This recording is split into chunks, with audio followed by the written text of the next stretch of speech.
Good evening, everyone. Welcome to Dunlo Mentor. This is lecture number 11 on Transfer of Property Act, and in this lecture, we will be discussing sale of immovable property. जो ये cell of immovable property है आपको पता ही है, cell of immovable property जो भी land house वगैरह ये सारी चीजें सारी इन प्रोविजन से रेगुलेट होती है, तो आपके ऑब्वियसली इंपॉर्टेंट है ना। और आप सिविल लिटिगेशन में जाते हैं, जुडिशियल सर्विसेज की प्रिपरेशन करते हैं, सिविल लॉ पेपर के लिए आपके लिए बहुत इंपॉर्टेंट है। तो हम सेल ऑफ इमूवेबल प्रॉपर्टी को डिस्कस करने वाले हैं। जो रेलिवेंट प्रोविजन है आपका ट्रांसफर ऑफ प्रॉपर्टी का, वो सेक्शन 54 से शुरू है इसके अंदर, ठीक है। 54, 55, 56 जो है आपके इंपॉर्टेंट एस्पेक्ट्स हैं with reference to the sale of immovable property. आज 2 लेक्चर्स के अंदर आपकी क्लास डिवाइड है, जिसके अंदर हम डिटेल में इस पूरे टॉपिक को कवर करेंगे। Is that clear? अब देखिए, हम बात कर रहे हैं टीपीए की, ट्रांसफर ऑफ प्रॉपर्टी एक्ट के अंदर सेल ऑफ इमूवेबल प्रॉपर्टी की। पहले मैं आपको व्हाइट बोर्ड की तरफ लेके चलता हूं, जहां पर मैं आपको कुछ बेसिक चीजें बताऊंगा सेल ऑफ इमूवेबल प्रॉपर्टी के बारे में। देखिए, सेल वर्ड क्या है? जब भी आप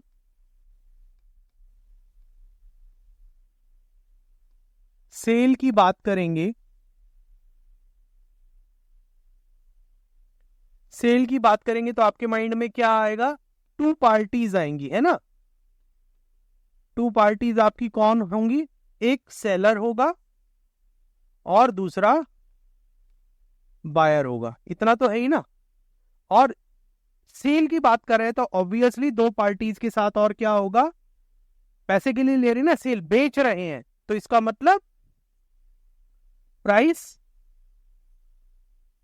for the thing to be sold, है ना। इन दैट केस क्या है हमारे केस के अंदर? वो इमूवेबल प्रॉपर्टी है, इमूवेबल प्रॉपर्टी है ना। और जो ये सेल है, हम किसकी बात कर रहे हैं? वो इमूवेबल प्रॉपर्टी की बात कर रहे हैं। जनरली इमूवेबल प्रॉपर्टी कौन सी होती है? Land and things attach to earth, land plus things attach to land. Example, building, flats, agricultural land,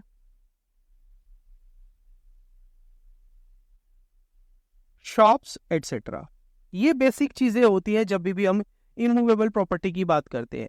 इसके ऊपर अभी हमें बहुत डिटेल में डिस्कस करना है, बहुत सारी चीजें मैं आपको लिखवाऊंगा भी, बताऊंगा भी। मगर सबसे पहले एक बार हम चलते हैं अपने बेयर एक्ट की तरफ, क्योंकि बेयर एक्ट से हमें बहुत सारी ऐसी इंपॉर्टेंट चीजें पता चलती हैं जो आपके माइंड के न्यू होराइजन्स को ओपन करती हैं। तो आगे की चीजों को डिस्कस करने से पहले, फ्लो चार्ट को डिस्कस करने पहले से, क्या सेलर की ड्यूटी होंगी, क्या सेलर के राइट्स होंगे, क्या लाइबिलिटीज होंगी, इसी तरह क्या बायर की भी कोई ड्यूटी है, क्या बायर की भी कोई लाइबिलिटी होती है, ठीक है। कॉन्ट्रैक्टिंग पार्टीज का नेचर कैसा होगा, बायर और सेलर की कॉम्पिटेंसी कैसे होगी रेगुलेट, उन सारी चीजों पर बात करने से पहले along with the case law हम फटाफट से बेयर एक्ट की तरफ चलते हैं और अपनी डेफिनेशन को देखते हैं। सेल का मतलब क्या होता है, सेल ऑफ इमूवेबल प्रॉपर्टी को कैसे ट्रांसफर ऑफ प्रॉपर्टी के अंदर डिफाइन किया गया है। Section 54 sale defined. Section 54 sale defined आपके सामने आपकी स्क्रीन पर है। जब हम इस डेफिनेशन की बात करते हैं तो आपको क्या चीजें दिखाई दे रही हैं? Sale is a transfer of property, sale is a, एक सेकेंड, कोशिश करते हैं कि हैंडल ही हमारा खुल जाए।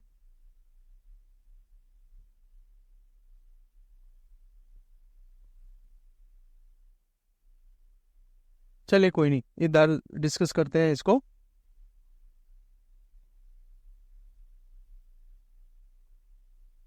Cell of immovable property,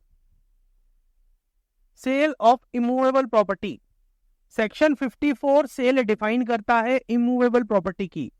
section 54 defines the term sale of immovable property.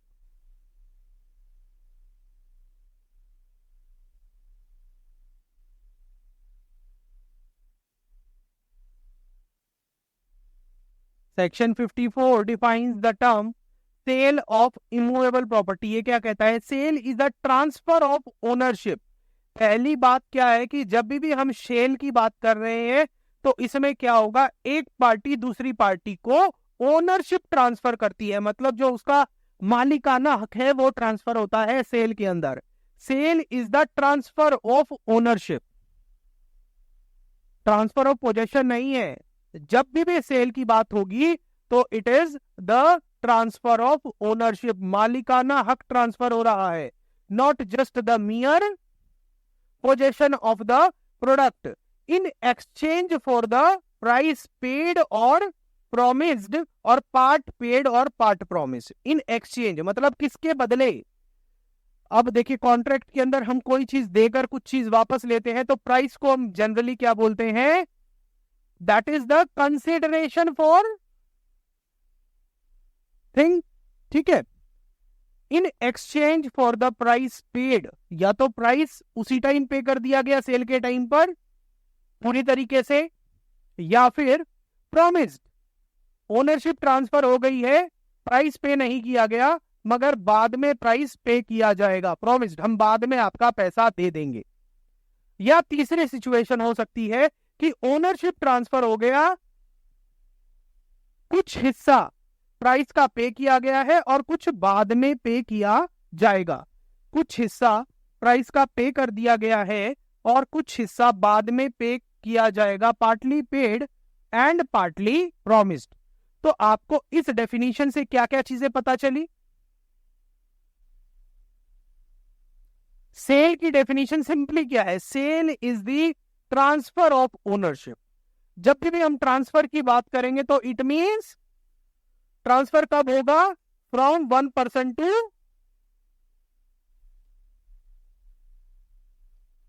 Another, ठीक है। जिस पर्सन से ट्रांसफर हो रहा है जनरली हम उसको क्या कहते हैं? सेलर। और जिसके पास ट्रांसफर किया जा रहा है उसको हम क्या कहते हैं? बायर, है ना? कोई डाउट यहां तक? उसको हम क्या कहते हैं? बायर कहते हैं। Sale is the transfer of ownership. अगर ट्रांसफर ऑफ ओनरशिप नहीं है तो वो सेल ऑफ इमूवेबल प्रॉपर्टी भी नहीं है।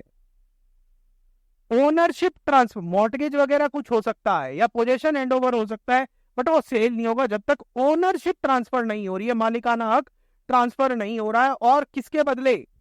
In exchange of price paid, पैसे के बदले, या तो पैसा पूरा दे दिया गया है या बाद में पे किया जाएगा, या कुछ दिया गया है कुछ बाद में दिया जाएगा।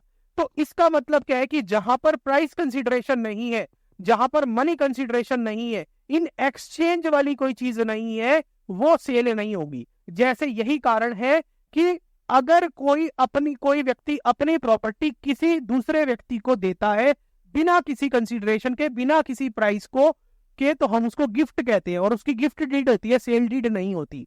यही डिफरेंस है कि सेल डीड और गिफ्ट डीड के अंदर। गिफ्ट के अंदर क्योंकि कंसीडरेशन नहीं होता है तो वो अलग टाइप ऑफ ट्रांजैक्शन है, मगर यहां पर हम बात कर रहे हैं sale of immovable property. Sale of immovable property के अंदर प्राइस पे किया जाएगा, कंसीडरेशन होगी।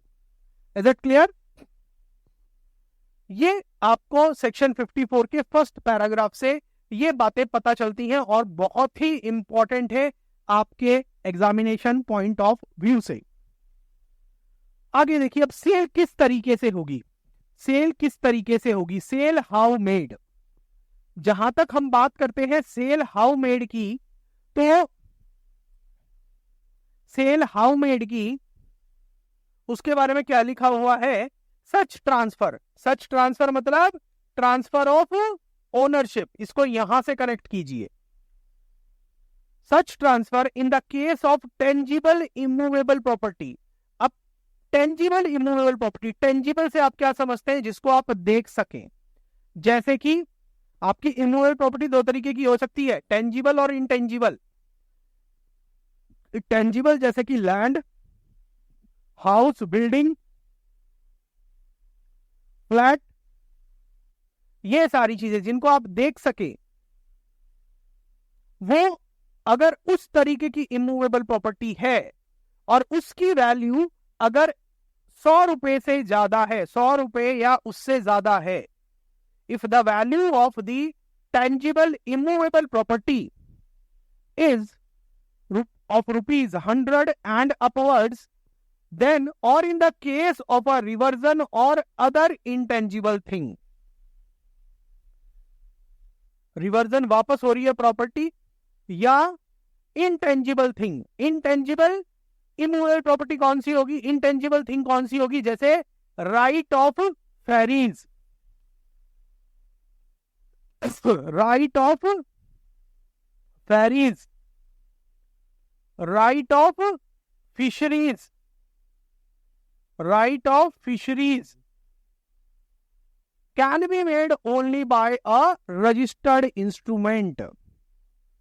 वो सिर्फ कैसे होगी, वो सिर्फ रजिस्टर्ड इंस्ट्रूमेंट के थ्रू होगी। और रजिस्टर्ड इंस्ट्रूमेंट कहां होता है आपको पता है, ऑब्वियसली इंडियन रजिस्ट्रेशन एक्ट। और जहां तक सेल ऑफ इमूवेबल प्रॉपर्टी की बात है, उस पर कौन सा प्रोविजन आपका इंपॉर्टेंट है, section 17। Section 17 of Indian Registration Act is relevant as far as sale of immovable property की रजिस्ट्रेशन की जहां तक बात है। तो अब जो ये फर्स्ट पैराग्राफ, सेकंड पैराग्राफ है जिसमें ये बताया गया है सेल हाउ मेड, ये क्या कहता है, जो ट्रांसफर है प्रॉपर्टी का, such transfer in the case of tangible immovable property of the value of 100 rupees and upwards, और in the case of a reversion और other intangible thing like right of ferries, right of fisheries etc. can be made only by a registered instrument। उसको एक registered instrument के साथ किया जाएगा। इसका मतलब क्या है कि अगर कोई टेंजिबल इमूवेबल प्रॉपर्टी है जिसको आप देख सकते हैं, अगर उसकी वैल्यू अगर 100 रुपए से कम है तो उसको रजिस्टर कराने की जरूरत नहीं है, just by giving delivery of the property that can be sold. मगर अगर उस टेंजिबल इमूवेबल प्रॉपर्टी की वैल्यू 100 रुपए से ज्यादा है, 100 रुपए या उससे ज्यादा है, तो रजिस्ट्रेशन जरूरी होगी। और इसके अलावा कोई इनटेंजिबल थिंग है, इनटेंजिबल राइट है, तो वो ट्रांसफर सिर्फ रजिस्ट्रेशन के द्वारा ही होगा।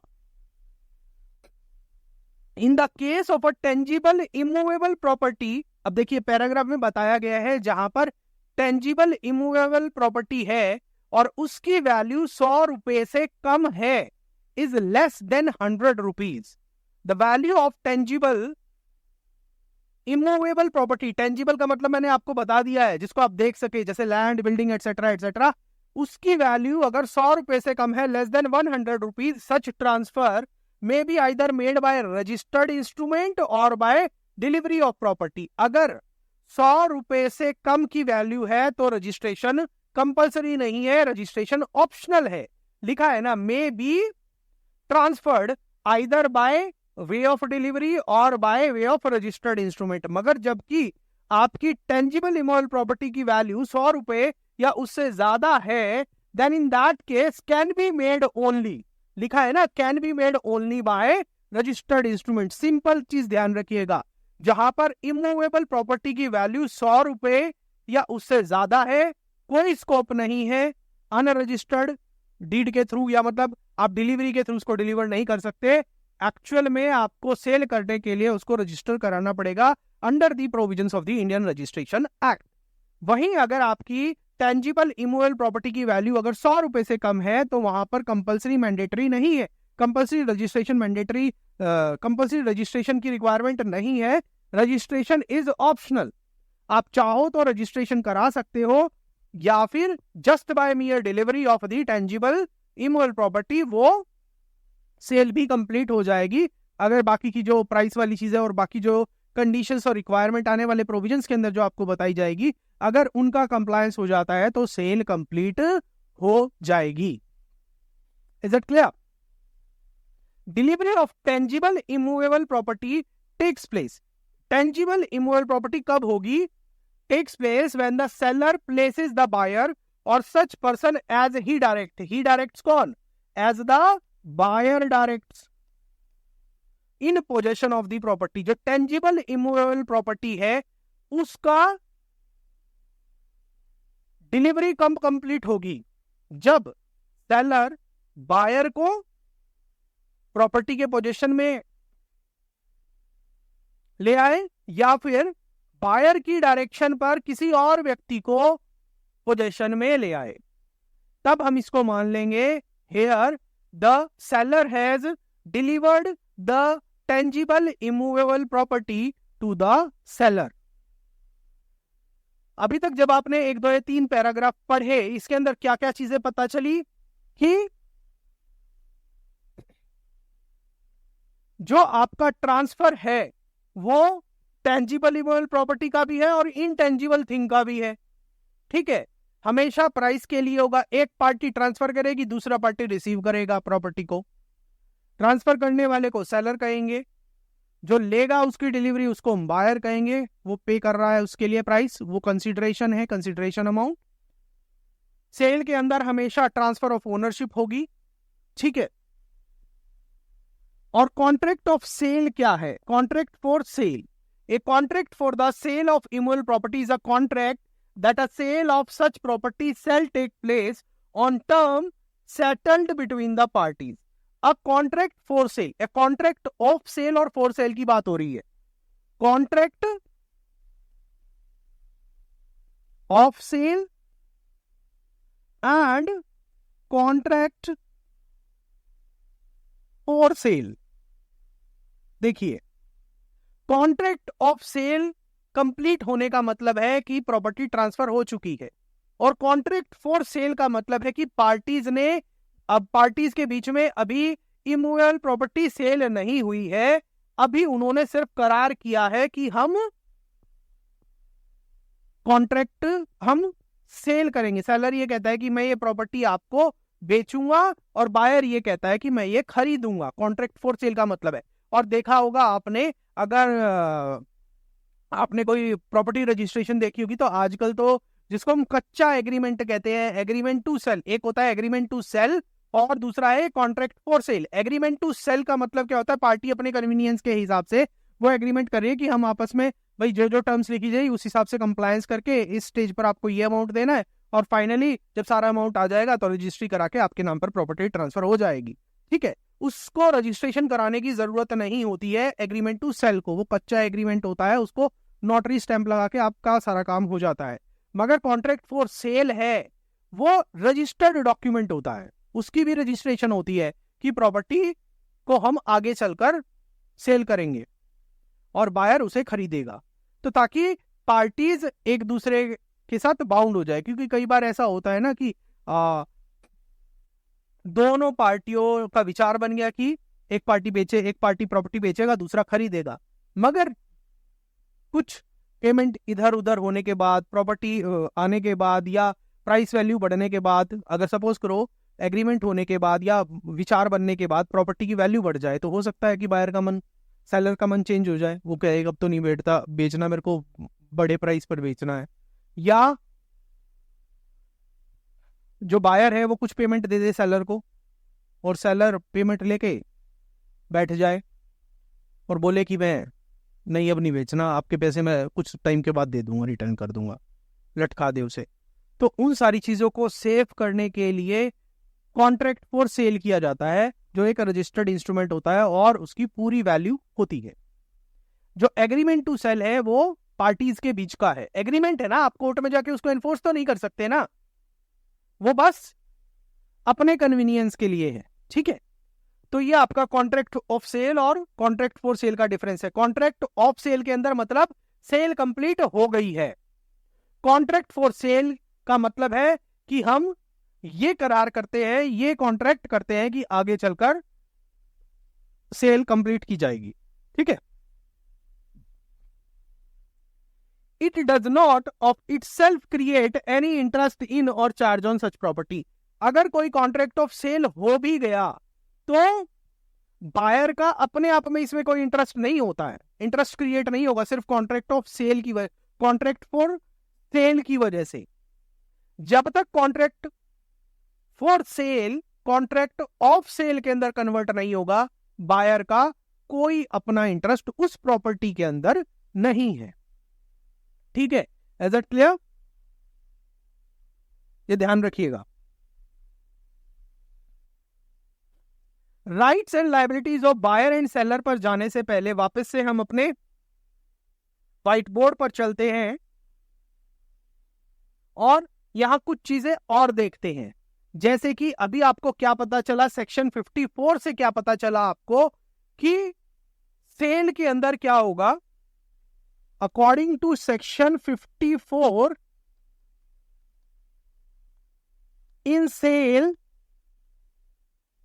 There is absolute transfer of ownership. Transfer of ownership sale तभी मानी जाएगी जब वहां पर एब्सोल्यूट ट्रांसफर ऑफ ओनरशिप है।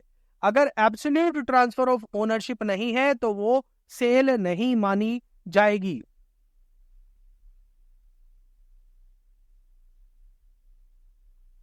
द सेलर, जब कॉन्ट्रैक्ट ऑफ सेल कंप्लीट हो जाएगा, means with the completion of sale, with the completion of sale, seller loses his rights over the property। और उसके राइट किसके द्वारा क्रिएट कर दिए जाते हैं, किससे चेंज हो जाते हैं? वो राइट जो बायर के फेवर में क्रिएट हुए हैं। अब आप बोलोगे कि सर अगर कॉन्ट्रैक्ट ऑफ सेल हो गया, क्योंकि सेल की डेफिनेशन में आपको क्या बताया गया कि जो पेमेंट है या जो प्राइस है वो पार्टली पेड हो सकता है और पार्टली प्रोमिस्ड, मतलब बाद में कुछ पेमेंट की जाएगी। सपोज करो ओनरशिप ट्रांसफर हो गई और पेमेंट आधी दी, कुछ बच गई, तब उस केस के अंदर सेलर के पास क्या है? वो अनपेड सेलर है, उसका राइट टू लियन उसके ऊपर आ जाएगा और वो क्या कर सकता है? इसके साथ साथ वो स्पेसिफिक परफॉर्मेंस परफॉर्म करा सकता है, कोर्ट के सामने जाकर रिकवरी ले सकता है अपने जो उसका अमाउंट डिसाइडेड है as per the terms of the contract of sale. ठीक है, तो ये चीज आप ध्यान रखिएगा। आगे इसके ऊपर हम और भी रेमेडीज है उनके बारे में भी डिस्कस करेंगे, मगर ब्रॉडली ये चीजें हैं जो आपको ध्यान में अभी तक ये रखनी है। ठीक है,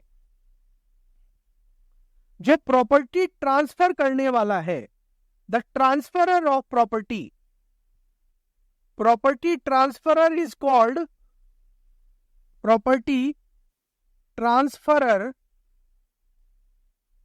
is called seller, while in favor of whom ownership is transferred, in favor of whom ownership is transferred is called buyer। उसको हम बायर कहते हैं, is called buyer। ठीक है, अब बात करते हैं असेंशियल एलिमेंट्स ऑफ सेल की। सेल के असेंशियल एलिमेंट्स क्या हैं?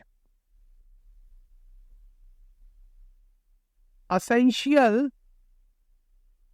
एलिमेंट्स ऑफ सेल, डेफिनेशन से ही आपको पता चल जाएगा। अभी हमने डिस्कस किया था, पहला पार्टीज, दो पार्टीज होंगी, एक बायर और एक सेलर, और subject matter of the sale. Subject matter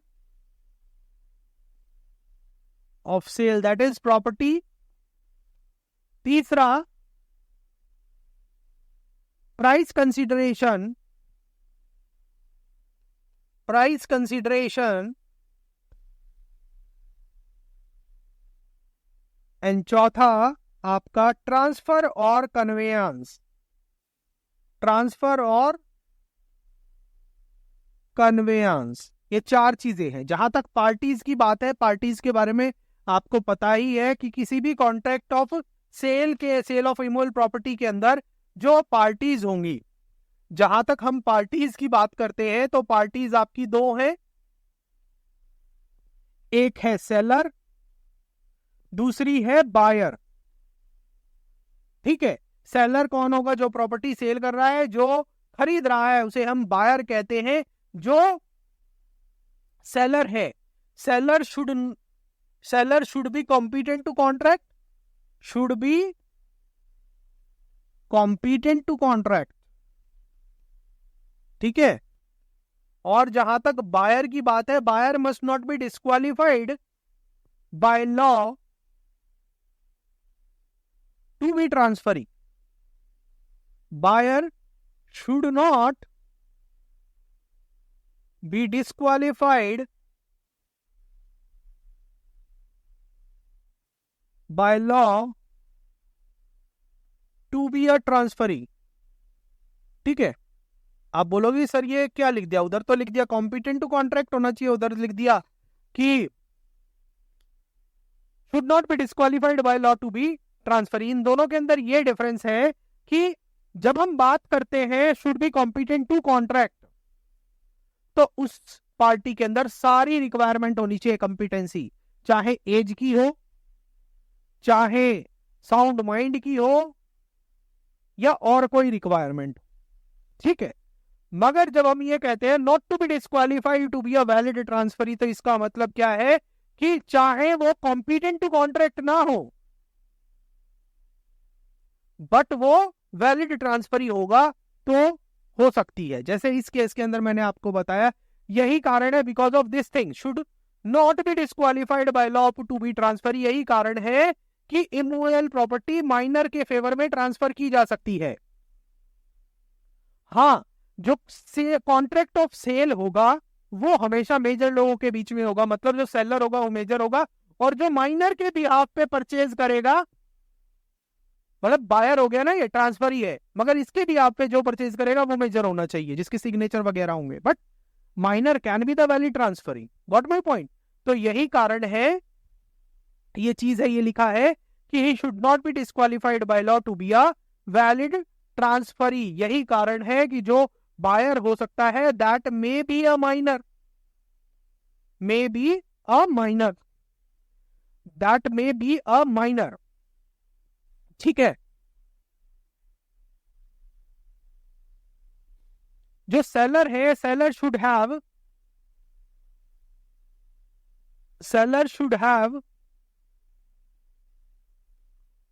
right to transfer the property, transfer the concerned property,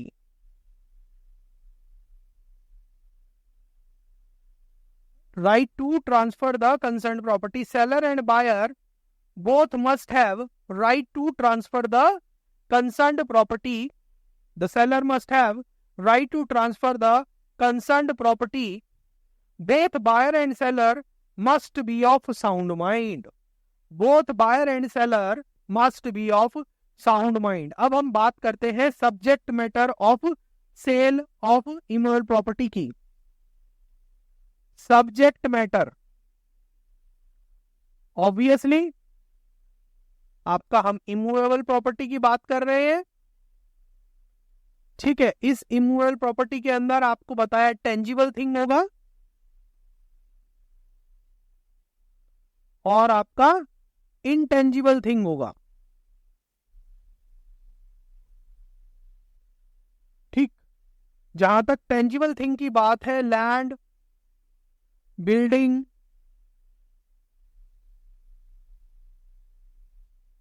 agricultural land, agricultural field etcetera, जिनको आप देख सके, परसीव कर सके, वो आपके टेंजिबल प्रॉपर्टी के अंदर आएंगे, टेंजिबल इमूवेबल प्रॉपर्टी के अंदर आएंगे, जो which are visible to the eyes. जबकि जो इनटेंजिबल थिंग है, जैसे कि जिसको आप देख नहीं सकते, right to ferries, right to fisheries,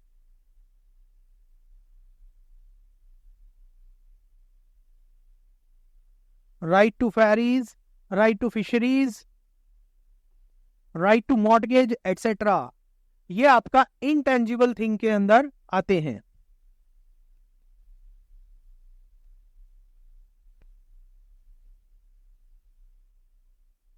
right to mortgage etcetera.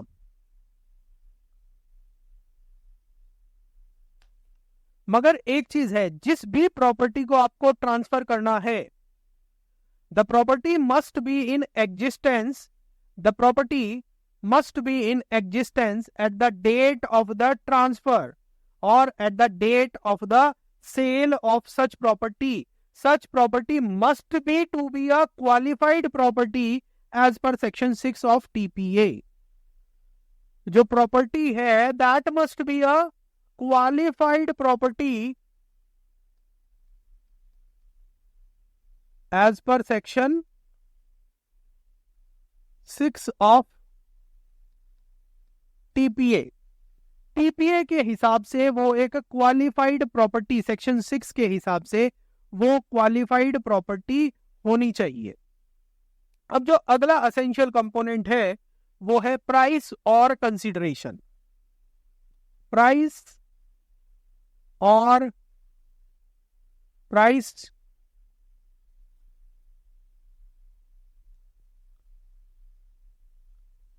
और कंसीडरेशन। ठीक है, जो प्राइस और कंसीडरेशन की जहां तक बात है, प्राइस या तो पूरा पे किया जाए at the time of sale, या प्रोमिस्ड, या फिर सेल के टाइम पर कुछ नहीं पे किया जा रहा, बाद में पे किया जाए, या सेल के टाइम पर कुछ पे किया जाए, कुछ बाद में पे किया जाए, ये सिचुएशन हो सकती है।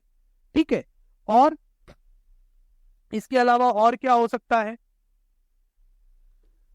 देखिएगा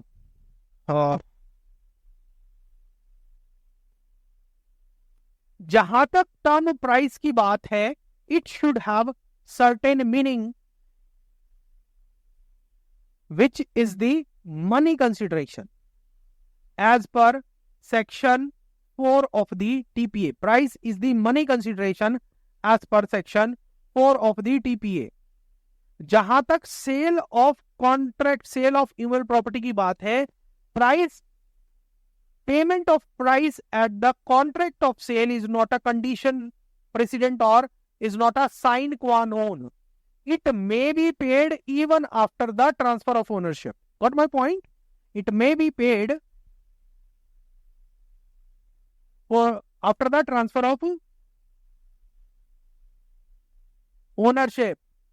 In case a buyer fails to pay the remaining amount due on the sale, then the seller shall not repudiate the sale, rather than he can approach the court for the specific performance of contract and recovering the money which he need to take from the buyer. Is that clear? Which he need to take from the buyer. Is that clear? अगला जो component है वो है transfer और conveyance. जहां तक transfer और conveyance की बात है, conveyance means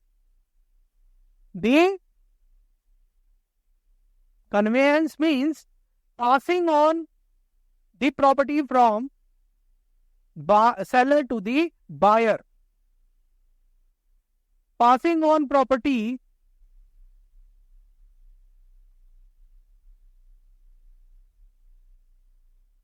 from seller to buyer.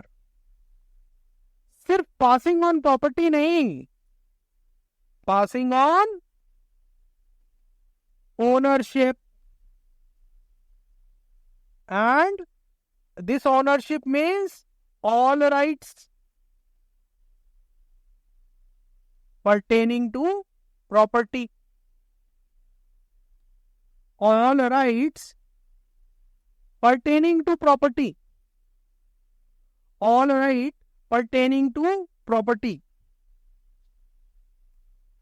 और जो ये ट्रांसफर और कन्वेयंस है, सच ट्रांसफर और conveyance can be done by 2 ways. और ये 2 ways क्या है? बाय रजिस्ट्रेशन और दूसरा है बाय डिलीवरी. डिलीवरी कब की जा सकती है और रजिस्ट्रेशन कब होगी? अगर इमूवेबल प्रॉपर्टी की वैल्यू इज इक्वल टू और more than 100, then registration mandatory according to section 17 under the provisions of the Indian Registration Act. अगर प्रॉपर्टी की वैल्यू 100 रुपए से कम है तब रजिस्ट्रेशन कंपलसरी नहीं है, तब डिलीवरी करके भी प्रॉपर्टी ट्रांसफर की जा सकती है और उसके साथ साथ चाहे तो पार्टी उसको रजिस्टर्ड इंस्ट्रूमेंट के थ्रू भी सेल कर सकती है। ठीक है, is this clear? This all is the basics and fundamentals of the sale. Now coming to the rights and liabilities of the buyer and seller. Rights and duties of the rights, duties और liabilities कह दीजिए of the buyer and seller. चलिए इसके लिए मैं आपको वापस से मेरे प्रोविजन की तरफ लेके चलता हूं।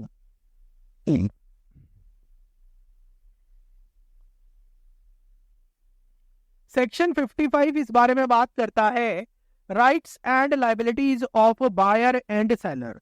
देखिए, जो भी राइट्स एंड ड्यूटीज या liabilities of buyer and seller है वो दो एस्पेक्ट में हमेशा देखी जाएंगी। Before the contract of sale मतलब before the completion of sale and after the completion of sale, चाहे वो बायर की हो चाहे वो सेलर की हो, दोनों की ड्यूटी इन दो एस्पेक्ट्स में देखी जाएगी, before the sale and after the sale respective duties. Section 55 इस एस्पेक्ट पर on the rights and liabilities of the buyer and seller पर एक कंप्लीट अथॉरिटी है, अपने आप में कंप्लीट पैकेज है। ये क्या कहता है, ये प्रोविजन क्या कहता है? Rights and liabilities of buyer and seller in the absence of a contract to the contrary, in the absence of a contract to the contrary, किसी कॉन्ट्रैक्ट के किसी कॉन्ट्रेरी कॉन्ट्रैक्ट के एब्सेंस में क्या होगा? The buyer and seller of immovable property respectively are subject to the liabilities and have the right mentioned in the rules next following. जो बताएंगे, जो उनके अंदर बताए गए हैं, उन लाइबिलिटीज से दोनों पार्टीज चाहे वो बायर हो या सेलर हो वो बंधे रहेंगे और उनके राइट्स भी होंगे जो यहां पर बताए गए हैं।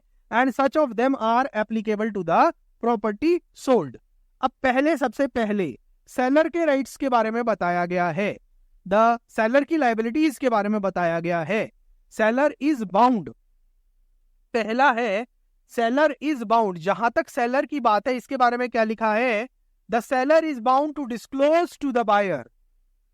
सेलर बायर को डिस्क्लोज करेगा क्या? Any material defect in the property. जो भी प्रॉपर्टी सेलर बेच रहा है बायर को, उसकी प्रॉपर्टी के अंदर जो भी मेटीरियल डिफेक्ट है वो बायर को बताएगा। क्या सारे मेटीरियल डिफेक्ट या कुछ स्पेसिफिक है? देखिए क्या लिखा है, और in the seller's title thereto. Seller की ड्यूटी है कि उसकी प्रॉपर्टी के अंदर जो वो बायर को बेच रहा है कोई भी मेटीरियल डिफेक्ट है वो बायर को बताएगा, और इसके साथ साथ सेलर के टाइटल में कोई डिफॉल्ट है तो वो भी बायर को बताएगा। कैसे? Of which the seller is and the buyer is not aware. जिसके बारे में सेलर को तो पता है मगर बायर को नहीं पता। And which the buyer could not with ordinary care discover. और जिसको buyer ordinary care and prudence के हिसाब से पता नहीं कर सकता, ऐसे मटेरियल डिफेक्ट को बताने की ड्यूटी है सेलर के ऊपर, बायर को। और वो मटेरियल डिफेक्ट प्रॉपर्टी में भी हो सकता है या सेलर के टाइटल में भी हो सकता है। जैसे जो प्रॉपर्टी सेलर बेच रहा है उस प्रॉपर्टी पर किसी थर्ड पर्सन का ईजमेंटरी राइट है। मतलब मैं तुम्हें प्रॉपर्टी बेच तो रहा हूं, तुम इसके ओनर हो जाओगे, मगर थर्ड पर्सन का ईजमेंटरी राइट है, उसको आने जाने का इसके ऊपर राइट होगा और उसको हम कुछ नहीं कर सकते। तो ये एक तरह का डिफेक्ट है जिसको बायर को पता होना चाहिए, मगर वो अपने आप से तो नहीं पता लगा सकता ईजमेंटरी राइट अगर किसी थर्ड पर्सन का है तो, क्योंकि वो रिकॉर्ड में भी नहीं होगा, है ना। But in that case the seller is bound to disclose this to the buyer. ये सेलर की रिस्पॉन्सिबिलिटी है या ड्यूटी है? पहली ड्यूटी सेलर की है कि seller is bound to disclose to the buyer any material defect in the property और इन द सेलर्स टाइटल विच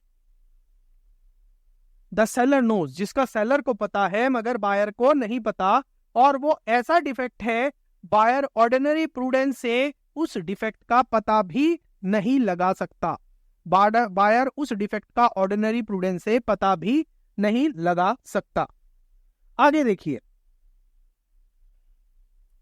जो दूसरा लाइबिलिटी है सेलर की वो ये है, to produce to the buyer on his request for examination of all documents relating to title or documents of title relating to the property which are in the seller's possession or power। Buyer की demand पर, buyer जब भी मांगे, buyer के inspection के लिए सारे title documents है जो प्रॉपर्टी के टाइटल से रिलेटेड है, उनको बायर को हैंडओवर करेगा फॉर इंक्वायरी के लिए, फॉर इंस्पेक्शन। कैसे डॉक्यूमेंट, कैसे टाइटल डॉक्यूमेंट? जिनका पोजेशन या तो सेलर के पास है या सेलर की पावर में है, जिसको सेलर चाहे तो प्रोड्यूस कर सकता है, ऐसे सारे डॉक्यूमेंट को बायर को वो हैंडओवर करेगा मांगने पर। तीसरा, to answer to the best of his information, seller is also bound to answer to the best of his information all relevant question put to him by the buyer in respect of the property और title thereto. अब देखिए logical consequence देखिए, B के अंदर ये बोला कि seller की ड्यूटी है बायर की डिमांड पर जब भी जरूरत पड़े, बायर जब भी मांगे टाइटल डॉक्यूमेंट्स दे देगा ताकि वो बायर उनको इंस्पेक्ट कर सके। अब जब बायर उन डॉक्यूमेंट को इंस्पेक्ट कर रहा है तब उसके माइंड में ऑब्वियसली कुछ क्वेश्चंस आएंगे, कुछ डाउट्स क्रिएट होंगे, तो यहां पर सेलर की ड्यूटी है, seller is bound to answer to the best of his knowledge, जो भी बायर के सवाल है, जो भी रेलिवेंट क्वेश्चन बायर पुट कर रहा है इन रिस्पेक्ट ऑफ द प्रॉपर्टी और द टाइटल देयरटो। अब लिखा है ऑल रेलिवेंट क्वेश्चंस, सेलर की ड्यूटी है रेलिवेंट क्वेश्चन को आंसर करने की, सेलर की ड्यूटी इररेलेवेंट क्वेश्चन को आंसर करने की नहीं है। रेलिवेंट क्वेश्चन क्या होगा कि ये जमीन तो इकोलॉजिकल जोन के अंदर आती है, क्या हम यहां पर कंस्ट्रक्शन कर सकते हैं?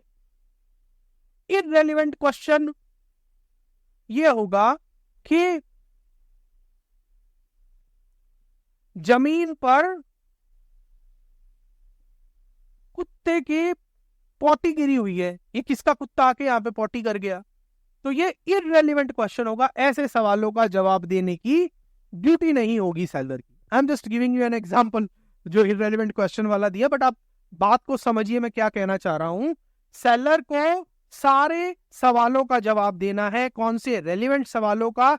जब डॉक्यूमेंट दिए गए तो डॉक्यूमेंट जब बायर इंस्पेक्ट करेगा या प्रॉपर्टी को देखेगा तो उसके रेफरेंस में अगर उसके मन में कोई भी डाउट आए प्रॉपर्टी को फिजिकली देखते हुए या फिर उसके टाइटल डॉक्यूमेंट से related, then in that case seller is duty bound to answer all those doubts and all those questions.